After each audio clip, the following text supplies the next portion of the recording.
میری بیٹی کو 100% اسکالرشپ اللہ کے فضل سے ملی. تو ایک باپ کے ناطے میری بیٹی کے ساتھ جو کمٹمنٹ ہے، جو ذمہ داری ہے، تو بیٹی کو یہاں پہ لے کے آیا اور اس کو یہاں پہ کالج میں چھوڑا. اس کی کچھ لیگل فارمیلٹیز پوری کی کچھ رہتی ہیں، تو اس حوالے سے آیا ہوں. لیگل پروسیس کو ہم سامنے رکھ کے بدنیت ہوتے ہیں، ان کو تو فیک نیوز پھیلانی ہے، کچھ ویوز لینے کے لیے، سنسری پھیلانے کے لیے، تو وہ پتہ نہیں کسی کی بھی پگے اچھال دیتے ہیں. دیکھیں جی، اس وقت نہیں بکا، اس وقت نہیں جھکا جب وہ رب جانتا ہے، اور میں زیادہ ڈیٹیل میں نہیں جانا چاہتا. پوری قوم نے دیکھا جو بھی اللہ نے سرخرو کیا، اور پھر آن ٹاپ آف دیٹ یہاں سے بیٹھ کے میں کیسے جو ہے وہ حکومت کو ووٹ دے سکتا ہوں. یہ غلاظت ہے. اور پھر کہ جناب انہوں نے کوئی پولیٹیکل اسائلم لے لیا، یہ سب جھوٹ ہے، بکواس ہے، غلاظت ہے. پاکستان میں آئینی ترمیم لانے کی ایک بازگشت ہے، اور عین ممکن ہے جس وقت ہم بات کر رہے ہیں اس ٹائم کوئی ایکٹیویٹی اس حوالے سے ہو، کوئی بل آ جائے آئینی ترمیم کے حوالے سے، جوڈیشل پیکج. اس کو کس طرح سے دیکھتے ہیں بینگ اے لا میکر؟ کیا یہ درست طریقہ کار ہے؟ اقتدار کا نشہ اس حد تک جائے گا، پارلیمان کی بنیادوں کو ہلا دیا ہے، اور پھر آن ٹاپ آف دیٹ ابھی جو ہو رہا ہے یہ کھلواڑ ہو رہا ہے. اور ہمارے ایم این اے صاحب بلوچ صاحب، ان کی بیٹی، بیوی، ان کی خالہ، پھر ممبرز کو ڈرایا جا رہا ہے کہ بھئی ووٹ دو، یا خدا نخواستہ بیٹی کو ہم چھوڑیں گے، اب تمہاری بیوی کو چھوڑ دیں گے. یہ جو نئی سوچ ہے اس نے ہمیں کس نیج پہ پہنچا دیا، ہم کس طرف جا رہے ہیں. تو جو انہوں نے کرنا ہے لگے رہے ہیں، کب سے کیا کچھ نہیں کر رہے. ہر چیز ان کے گلے پڑ رہی ہے، الٹی ہو رہی ہے، اللہ کی پکڑ میں آئے ہوئے ہیں.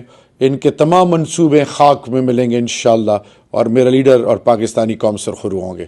ان کو کرنے دے جو یہ کر رہے ہیں.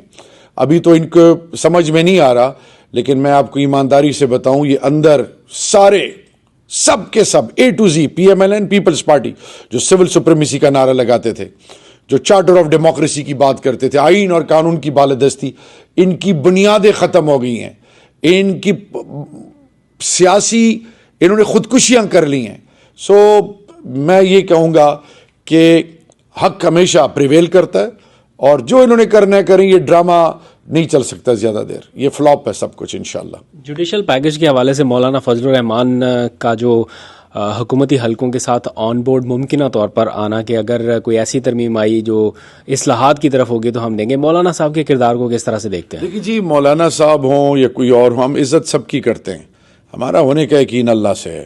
یہ وہ لوگ تھے جو خان کے خلاف تھے، اللہ نے خان کے ساتھ ان کو جوڑ دیا. آج یہی لوگ خان کی تعریف کرتے ہیں. جو بھی اس ٹائم پہ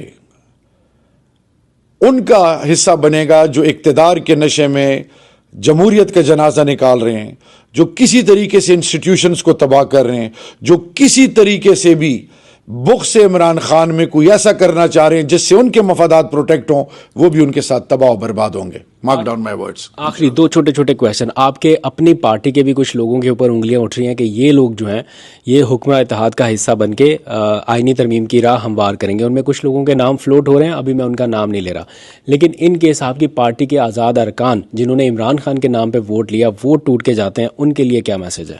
انشاءاللہ کوئی بھی نہیں جائے گا. آپ نے دیکھا کہ سپریم الیکشن کمیشن نے 39 ایم این ایز کو پی ٹی آئی کا، اور 41 کیا کیا کچھ نہیں ہوا.